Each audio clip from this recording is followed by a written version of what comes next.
old lady in a purple dress began easing down the steps, clinging to the rail with both hands. Horace looked through the back windows, but the sign was out of sight. Was it for a store? Or maybe someone's office, presumably the office of Horace F. Andrews. The sign had looked very old. Maybe the place didn't even exist anymore. But then there were those words. Artifacts, mysteries. And what possible reason could any business have for putting miseries on its sign? Horace watched the old lady stretch out one chubby leg, reaching for the curb below. The other passengers rustled impatiently. A scrawny, red-faced kid Horace recognized from social studies leaned over the stairwell and started chanting at the old lady. "Go, go, go!" And then Horace stepped around the woman and jumped out of the bus. He landed heavily on the sidewalk. The old lady squawked at him and yanked her foot back. "Excuse me," Horace mumbled. He trotted away, feeling as startled as the old lady looked. He was not ordinarily impulsive, not the kind of person who simply did things without thinking them through ahead of time. But sometimes his inquisitiveness pulled him places he wouldn't ordinarily go. And that sign, those words in his name together like that. The May air was cool but held a hint of thickness that spoke of summer, of freedom and possibilities. Horace's internal clock, always accurate, told him it was 3:16.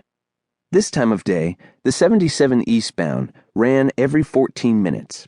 He could investigate the sign and then catch the next bus, still getting home before his mother. He hurried on down the sidewalk, searching. Just as he thought he was drawing nearer to the alleyway, an enormous shape swept across his path, colliding with him hard and knocking the breath from his chest. Horace staggered back, almost tumbling into the gutter. "Goodness," said a musical voice from high above. Horace looked up, and up, into the face of the tallest man he'd ever seen. The man was so tall that he hardly looked like a man at all, 10 feet tall or more. And thin, almost as impossibly thin as he was impossibly tall, with spidery limbs and a torso that seemed too narrow to hold organs. He had hands the size of rakes, with long, skinny fingers. He stank of something chemical and foul. Horace drew back as the man leaned over him. "Are we all right?" the man asked, not unkindly. Again, that sing-songy voice. The man, if it even was a man, wore a black suit and dark, round sunglasses. A thick shock of black hair topped his head, out of place on his pale, skeletal body. Horace tried to catch his breath. "I'm fine," he wheezed. "Sorry." "Perfectly understandable. I believe you were distracted." "I'm sorry, really, just looking for something." "Ah. Do you know what it is you're looking for?" The man's teeth were slightly bared, as if he were trying to give a friendly grin but didn't know how.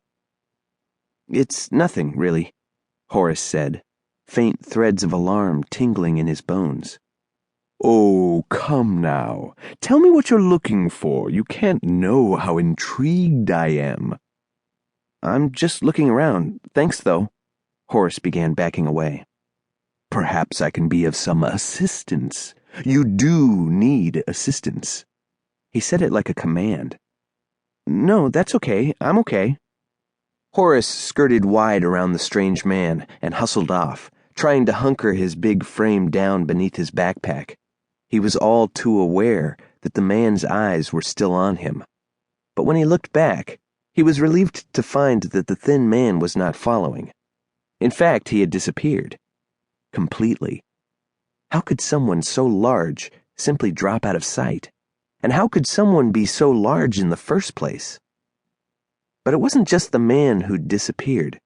The sign, too, was nowhere to be found. Horace went almost 3 full blocks without spotting it.